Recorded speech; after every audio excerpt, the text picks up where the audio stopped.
Integrador del curso Filosofía. ¿Por qué no pensamos? ¿Por qué necesitamos excusas para pensar? O más bien, ¿por qué necesitamos excusas para pensar? Vivimos en la sociedad del éxito donde, aunque nos vaya bien, no podemos dejar de temer en que no tenemos el éxito que merecemos, aunque lo estemos dando todo, según el filósofo alemán Hans Gotz.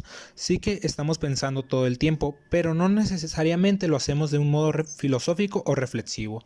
Muchas veces lo hacemos como una forma de lidiar con el intenso miedo al fracaso y la mediocridad que define esta época donde se busca que seamos superconsumidores o superproductivos, promoviendo la idea de que si no vas a pensar nada productivo, mejor no pienses. Obsesionados con algo, obsesionados con todo, podemos hacer de que estamos pensando a sí mismos, sentimos más tranquilidad con el mundo y con nosotros mismos, y por consiguiente ser más productivos, más útiles, así como la industria de la autoayuda y el coaching actual, que te motiva a pensar pero solo en una cosa, el éxito, a un punto excesivo, dando una sensación de confort. Esto es un ejemplo de tantas cosas que usamos como excusas, no para no pensar, sino para pensar sin responsabilidad, sin reflexión, algo que evita que veamos más allá de un solo punto, porque cuando vemos el panorama completo vemos que el futuro no es claro, que no todo se basa en el éxito o el fracaso, que no todo depende de nuestra actitud como ejemplo una pandemia. En este mundo que siempre te empuja el estar en movimiento o consumiendo, parece que necesitamos excusas para pensar. De un modo más trascendental, no podemos simplemente dejar de pensar, es aburrido, pero pensar reflexivamente nos puede llevar a que veamos nuestros propios errores, que veamos la fragilidad de lo que nos rodea, las crisis y hasta nuestros aparentes éxitos, ya que no podemos ignorar estas cosas.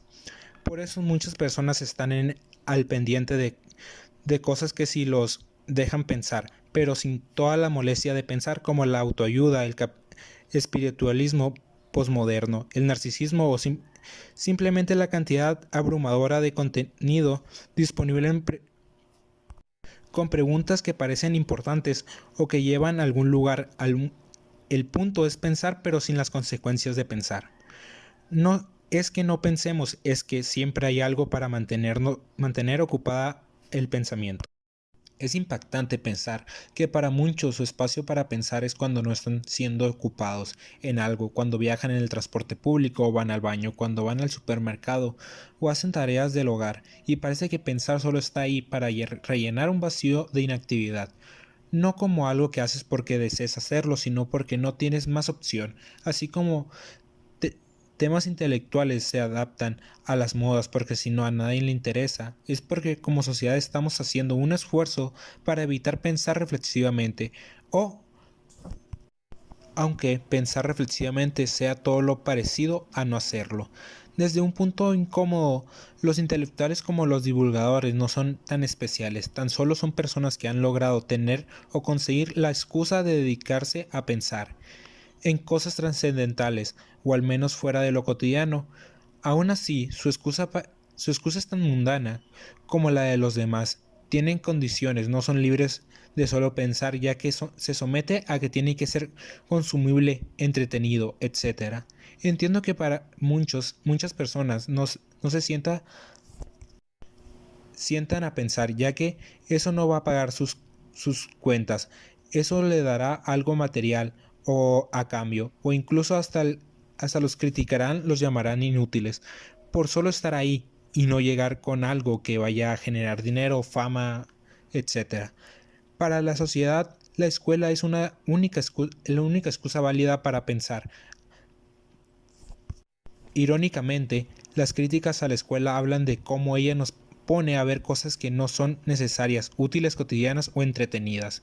Si no, si no podemos, si no queremos, eso de sentarnos a pensar por pensar, eso de dejar volar la mente, mientras disfrutamos o sufrimos, a donde llega el conocimiento y nosotros mismos. Somos simples herramientas, computadoras que con capacidad de resolver problemas, pero sin conciencia.